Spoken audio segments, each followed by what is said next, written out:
Oh,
Deus querido, nos emociona, Senhor. É um amor incondicional, é um amor tão inexplicável, Senhor. Às vezes não conseguimos reconhecer ou ver o quão grande é o amor de Deus, o quanto Deus te ama, o quanto Deus te ama. Ele enviou seu Filho na cruz do Calvário. Ele enviou seu Filho que se fez carne, que habitou entre nós, que sentiu a dor da morte da cruz, a morrer pelos nossos pecados.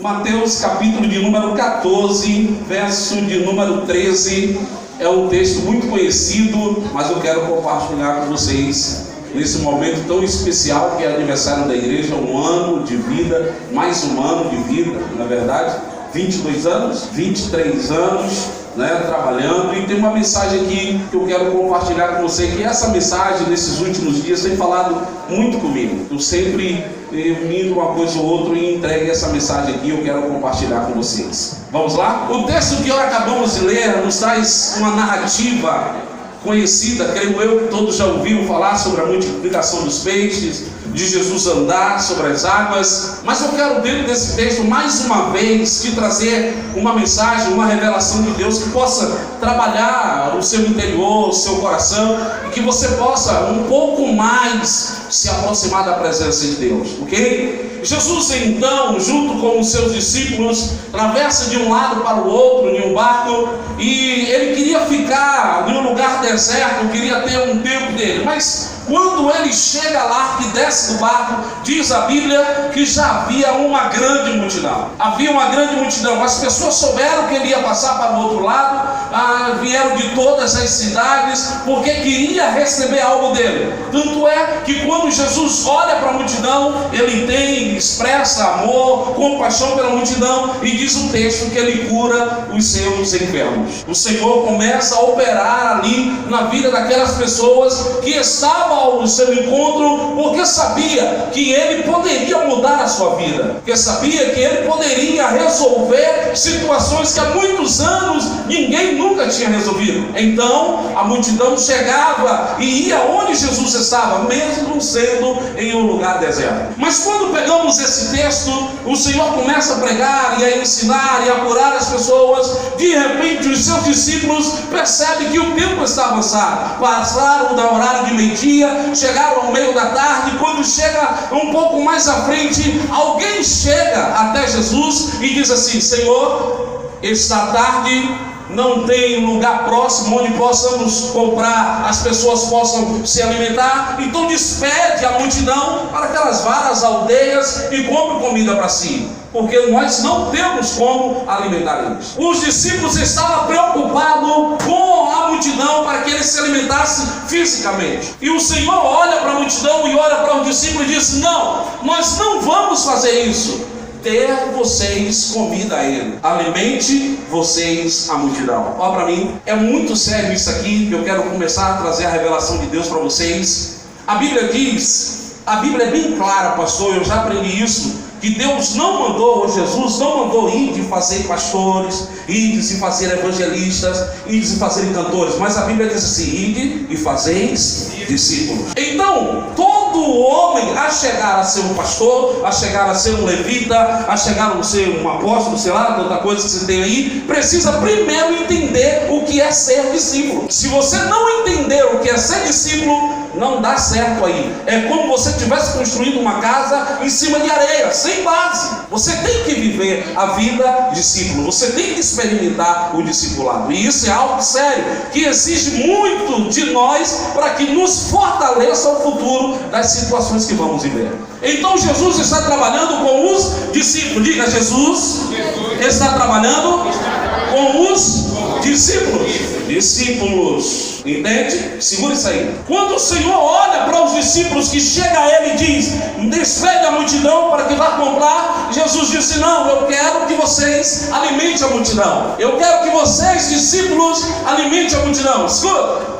Aí os discípulos dizem: nós só temos aqui, Senhor, 5 pães e 2 peixes. Como é que está escrito? Nós temos apenas 5 pães e 2 peixes. Aí Jesus diz: tragam para mim. E trouxeram os 5 pães e os 2 peixes. Eu quero dizer para vocês, se eu estou lá naquele momento, eu já estava me preparando, porque Jesus mandou trazer o pão. Olha, vai acontecer alguma coisa. Eu já tinha pegado um cesto, um saco, vai cair maná, alguma coisa vai acontecer agora. Amém. Jesus diz: traga aí os pães. Quando Jesus pega os pães, presta atenção no texto, que Jesus pega os pães, diz assim: e ele partiu os pães. Ele tinha quantos pães? 5 pães. Quantos peixes? 2. Ele só partiu os pães. 5 pães partidos em 2, dá quantos pedaços? Mais 2 peixes? 12. Quantos discípulos ele tinha?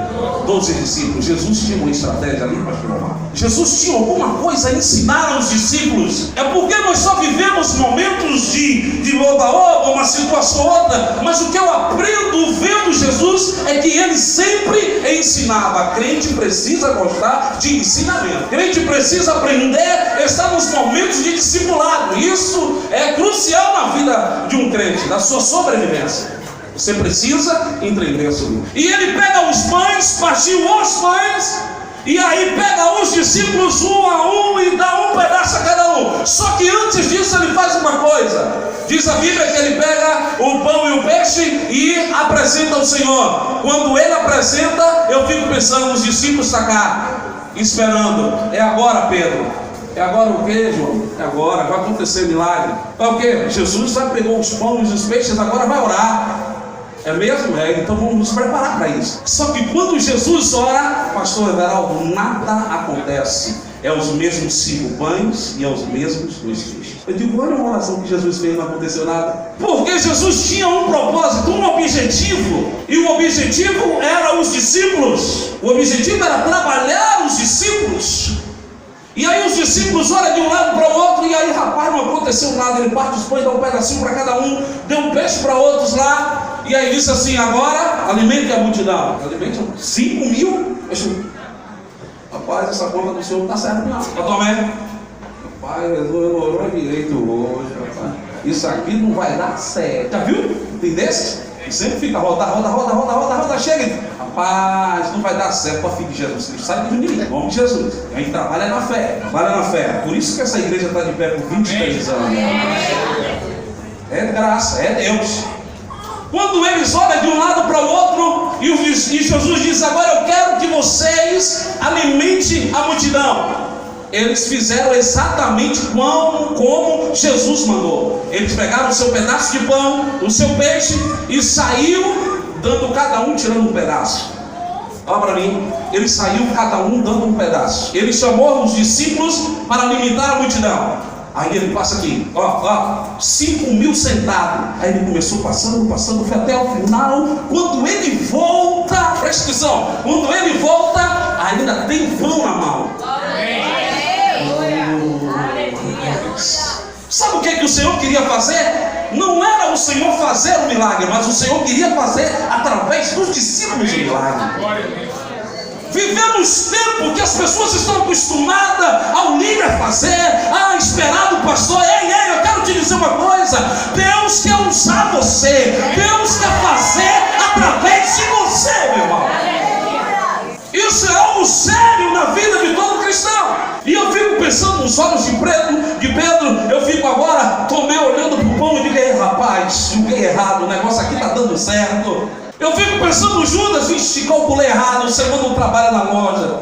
Na lógica, a matemática de Jesus é diferente. Só que o Senhor, até ali, ele percebeu que os discípulos estavam à sua sombra. Só que a partir desse texto, eu estava olhando, é que o Senhor começa a fazer que os discípulos experimentem sobrenatural. Porque até ali atrás, eles só viram Jesus fazer. Aí chegou um momento que Deus diz: amadurecimento. Sai da zona de conforto. Você não precisa pagar o seu preço. Você precisa desenvolver, meu irmão, na obra de Deus. Crente discípulo que fica 1 ano, 2 na igreja, a mesma coisa. Para com isso, rapaz.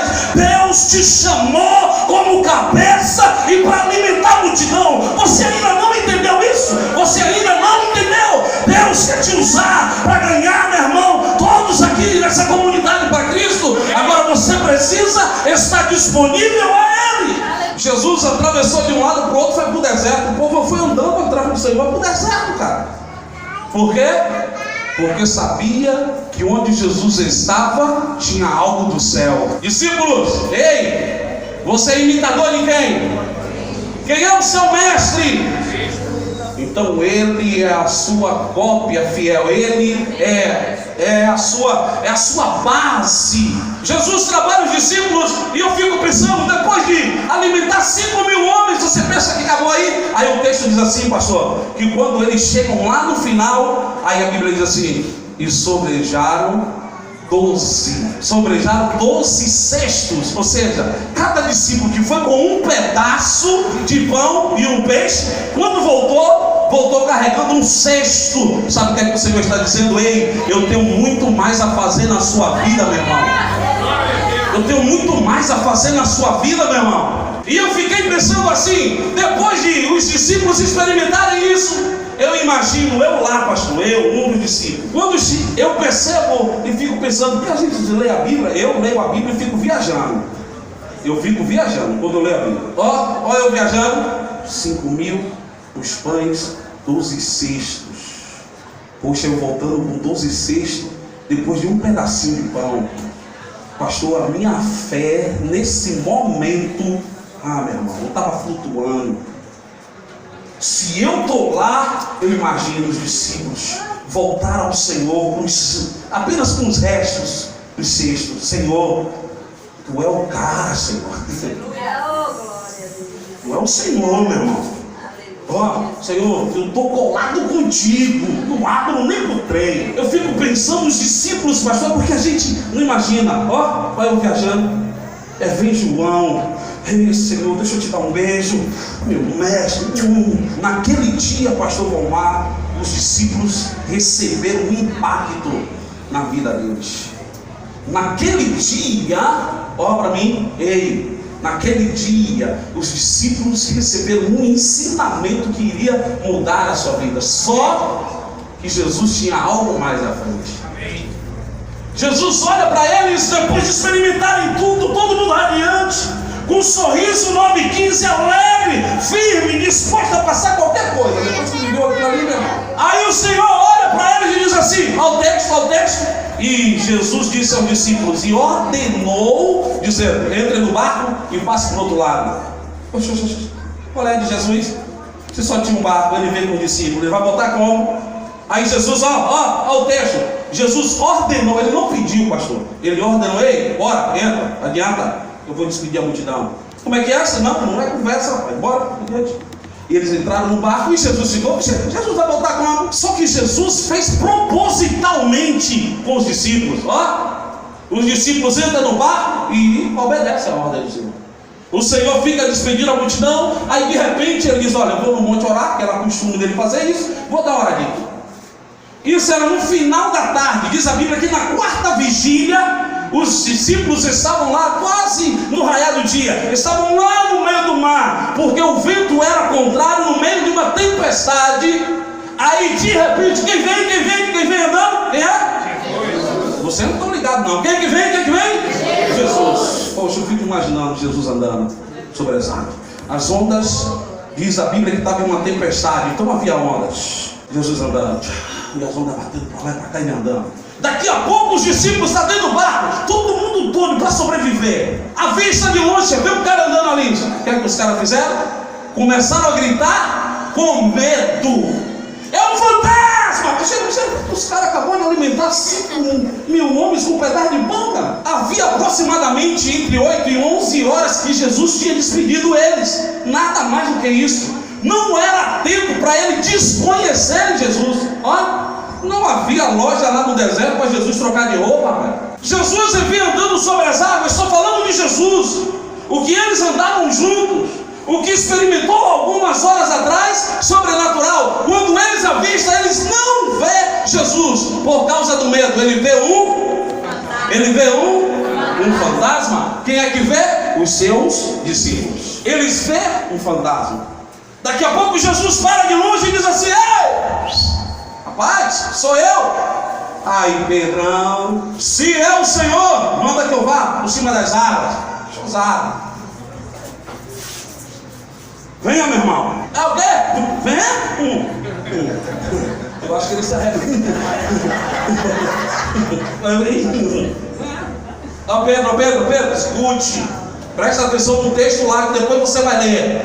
Tá certo? Com detalhe. Diz a Bíblia que Pedro desce do barco. Quantos discípulos tinha? 12. Desceu quantos? Ficou quantos no barco? 11. Se liga, presta atenção, Pedro. Aí Pedro desceu do barco. Rapaz, Pedro se aprumou, mas Pedro se aprumou. A Bíblia não diz quantos metros ele andou, não diz quantos passos ele deu, mas diz que ele andou. Então eu posso conjecturar, tá? Eu fico nas palavras. Ó, eu acredito, por minhas palavras, que ele deve ter andado uns 15 metros ao encontro de Jesus. Ó, como o texto diz: venha Pedro. Pedro desce do barco, ó, ligado no Senhor, e anda sobre as águas. Quando de repente a Bíblia diz assim: e Pedro sentindo o quê? O vento forte. Ó, ele tirou a sua visão do Senhor e passou a observar o vento forte. Sabe o que é que acontece? Muitos crentes são assim. Está vivendo na tempestade, andando sobre as águas, mas Deus fazendo milagre, mas daqui a pouco ele para no meio e passa de tirar a sua visão em Cristo a passar a perceber a situação. É impossível, não vai dar certo não. Será que eu vou chegar até lá? E Pedro viveu esse momento. Eu estou falando dos discípulos que andou com Cristo, que Deus tinha poucas horas feito eles experimentar milagre. Olha para mim, Pedro andando sozinho. Ele saiu sozinho do barco. Jesus parou lá e diz: venha. Pedro anda, mas ele sente, ele tira a sua visão, o seu foco do Senhor, e observa os ventos e as ondas do seu lado. Aí ele vai afundando. Só que Pedro, quando sai, ele diz: se é o Senhor, manda ele ter contigo. Não foi assim? Quando ele está afundando, ele grita: Senhor! Eu digo: já é Senhor? Já é. E quando ele saiu, ele disse: se é o Senhor. Mas quando ele está afundando, ele diz: Senhor. Ah, lembrou, conheceu. Na hora do aperto, todo mundo chama por Deus, é ou não é? Na hora do estreito, meu irmão, pastor, ore por mim. Mas por que não pensa antes, filho de Jesus Cristo? Para pensar um pouquinho antes de tu dar um passo, tomar uma decisão. Se é a palavra de Deus que te guia, vai lá meditar nela, meu irmão. Para um pouquinho. Então, um bocado de gente fazendo besteira, se precipitando, tomando decisões. Espera em Deus, porque o esperar em Deus é a melhor coisa na vida de um crente. Sabe por quê? Porque a gente não sabe escolher, a gente não sabe decidir, e quando Deus escolhe e decide por nós, é 100% vitória. Porque Ele vive fora. Posso ter no amanhã. Diga: porque Ele vive. Porque Ele vive. É toda no ar. Mas eu pensei de a minha vida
está nas mãos do meu Jesus.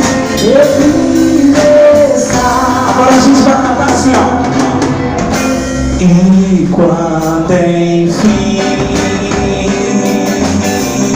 chegar a hora de ver em que a morte enfrentarei. Diga sem medo, sem medo então. Dá um grito, diga.